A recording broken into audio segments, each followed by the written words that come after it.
Hi అండి, welcome back to were miracles. నేను miss రావణి. ఈరోజు ఇంకొక చాలా చల్లని వీడియోతో మళ్ళీ మీ ముందుకు వచ్చేసా. ఎండాకాలం భోజనం కంటే కూడా కడుపులో ఏదైనా చల్లగా పడిందంటే ఆ హాయే వేరు కదా. అలాంటి వీడియోని ఈరోజు నేను మీ ముందుకు తీసుకొచ్చా. అదే పుదీనా షర్బత్. ఇంకెందుకు ఆలస్యము, మీరు వెంటనే వీడియోలోకి వచ్చేయండి అండ్ వీడియోని చివరి దాకా చూడండి. వెళ్తూ ఒక లైక్ కొట్టేసాలండి. దీనికోసం అయితే ముందుగా ఒక 3-4 చిన్న బౌల్స్ తీసుకోండి. అందులో ఒక దాంట్లో ఒక్కొక్క స్పూన్ చొప్పున బాదం జీడిపప్పు, ఇంకొక దాంట్లో ఒక్కొక్క స్పూన్ చొప్పున sunflower, pumpkin, water melon seeds, ఇంకొక దాంట్లో ఒక 5-6 గింజలు తీసేసిన డేట్స్ను కూడా వేసుకొని వీటన్నిటిని ఒక్కసారి వాష్ చేసేసుకొని శుభ్రంగా అందులో మళ్ళీ వాటర్ వేసేసి ఒక ½ అవర్ టు 1 అవర్ నానబెట్టండి. అండ్ దాంతోపాటు ఇప్పుడు ఇంకొక 2 బౌల్స్ తీసుకొని ఒక దాంట్లోనేమో సబ్జీ గింజలు ఒక స్పూన్ వేసుకోండి. ఇంకొక దాంట్లో గోండ్ కటీరా వేసుకోండి. తెలుసు కదా, గోండ్ కటీరా అనేది సూపర్ మార్కెట్లో దొరుకుతుంది అనమాట. ఒక 2-3 స్టోన్స్ వేసుకుంటే సరిపోతుంది. చిన్న ముక్కలు వేసుకుంటే సరిపోతుంది. ఇప్పుడు వీటన్నిటిని కూడా ఒక ½ అవర్ టు 1 అవర్ పాటు నానబెట్టేసుకుందాం. 1 అవర్ తర్వాత మనం మిక్సీ జార్ తీసుకొని మనం నానబెట్టేసుకున్న డేట్స్, అలాగే సీడ్స్, తర్వాత సబ్జీ గింజలు ఇవన్నీ కూడా ఒకదాని తర్వాత ఒకటి మిక్సీ జార్లోకి వేసుకొని మెత్తంగా పేస్ట్ చేసేసుకుందాం. అది కంటిన్యూస్గా మిక్సీ చేయడం వల్ల మెత్తగా అవ్వవు. ఆపి మిక్సీ చేయాలి. 1 నిమిషం పాటు ఆపి మిక్సీ చేయాలి. అలాగే ఒక గుప్పెడు లేదంటే గుప్పెడు కంటే కొంచెం తక్కువ పుదీనా ఆకులను కూడా యాడ్ చేసేసిన నేను చేసి మిక్సీ చేసుకున్నా. ఇప్పుడు స్పూన్ తీసుకొని ఒకసారి అంతటిని కలుపుదాము.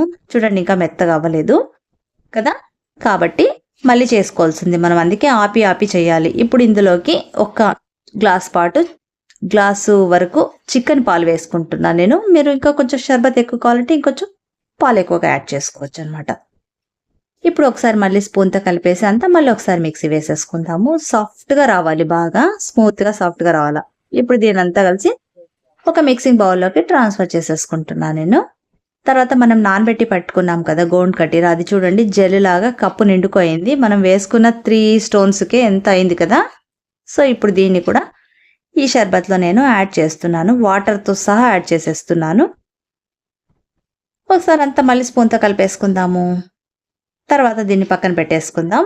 ఇప్పుడు ఒక పెద్ద సైజు ఆపిల్ తీసుకున్నాను నేను. ఆపిల్ అనేది అప్పటికప్పుడే కట్ చేసుకోవాలా, లేదంటే ముక్కలు నల్లబడతాయి.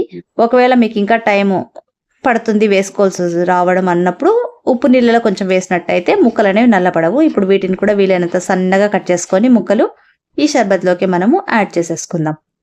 అంతా ఒకసారి అంతా మొత్తంగా మీదకి కిందకి అంతా కలుపుకుందాం. ఇంకా మీకు స్వీట్నెస్ ఎక్కువ కావాలనుకుంటే కొంచెం హనీ కూడా యాడ్ చేసుకోవచ్చు. నేను పైన లుక్ బాగుండడం కోసం టూటీ ఫ్రూటీలు కొంచెం స్ప్రింకిల్ చేశాను అనమాట. అది పూర్తిగా మీ ఆప్షనే. అలాగే చివరిగా పుదీనాతో గార్నిష్ చేసేసుకుందాం. అంతే, చూసారా, ఎంతో ఈజీగా ఎంతో సులభంగా తక్కువ టైంలో పుదీనా షర్బత్ రెడీ. సో ఎండాకాలాన్ని కూల్గా చల్లగా ఎంజాయ్ చేయండి ఈ పుదీనా షర్బత్తో. సో మీకు కూడా ఈ వీడియో నచ్చింది కదా, ఇంకెందుకు ఆలస్యం, మీరు కూడా తప్పకుండా ట్రై చేయండి. అండ్ ఎలా కుదిరిందో నాకు ఒక్క కమెంట్ చేయండి. అండ్ ఇంకొక మంచి వీడియోతో మళ్ళీ మీ ముందుంటా. Until then bye. Thanks for watching.